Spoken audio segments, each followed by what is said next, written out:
Hello दोस्तों, तो आज आपके लिए फिर से एक सच्ची घटना लेकर आ चुका हूँ जो मेरे साथ हुई थी।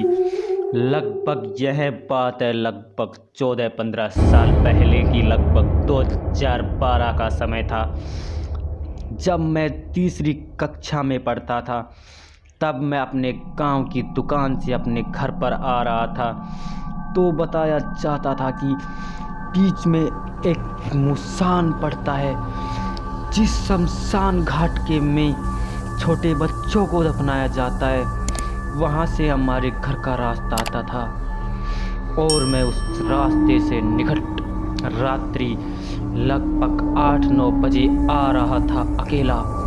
सुनसान जगह पर कौवों की आवाज़ जोरों से आने लगी जब मैं शमशान घाट के पास पहुंचा, और मेरे को काफ़ी घबराहट हो रही थी और मैंने डर के मारे हनुमान चालीसा बोलना शुरू कर दिया। जिस टाइम मैं हनुमान जी का Please like and subscribe Horror in channel. और जो ही मैं उसके पास आया, शमशान घाट के पास, मेरी रूह कांप गई, मेरे बदन से पसीना छूट गया। मुझे लग रहा था जैसे कि मैं कहीं बड़ी जगह पर फंस गया।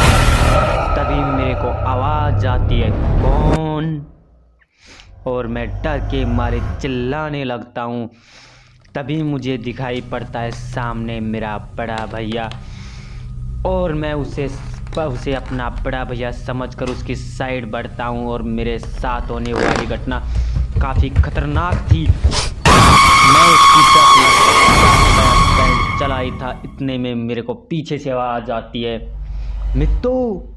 तभी मैं पीछे की साइड देखता हूँ तो सेम मेरे भैया का हम शकल मेरे पीछे खड़ा था और मेरी रूह कांप गई। मैं समझ में नहीं आ रहा था कि कौन मेरा भाई है। तभी मैंने के बाद वहीं पर बैठ गया और मैंने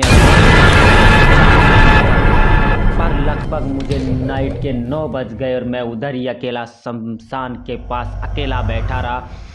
तभी सामने से मेरे को एक लाइट दिखाई दी और मेरे को थोड़ा हौसला बढ़ा।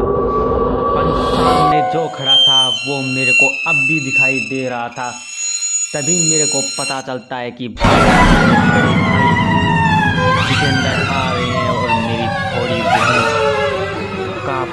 कांपना कम हुआ। और तभी मेरे को दिखता है कि वो बाइक भी रास्ते में ही गायब हो गई और मैं जोरों से चिल्लाने लगा। तभी पड़ोस में यह आवाज़ सुनी तो वहाँ के लोग Please like and subscribe Horror in channel. वहाँ की सारी घटनाएं बताई और तभी उन लोगों ने निश्चय किया कि मुझे घर छोड़कर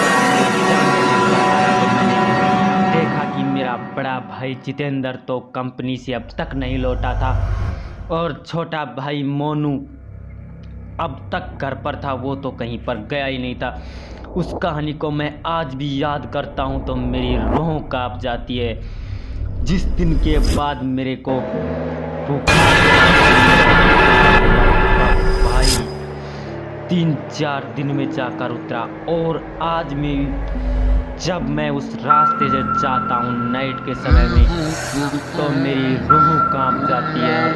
जिसके बाद उस रास्ते को गांव के लोगों ने बंद कर दिया और कहा कि आज के बाद इधर से कोई नहीं जाएगा और कोई जाएगा तो वो सभी व्यक्ति एक साथ संगठन होकर जाएंगे। जिस दिन के बाद आज तक उस रास्ते में कोई भी नहीं जाता।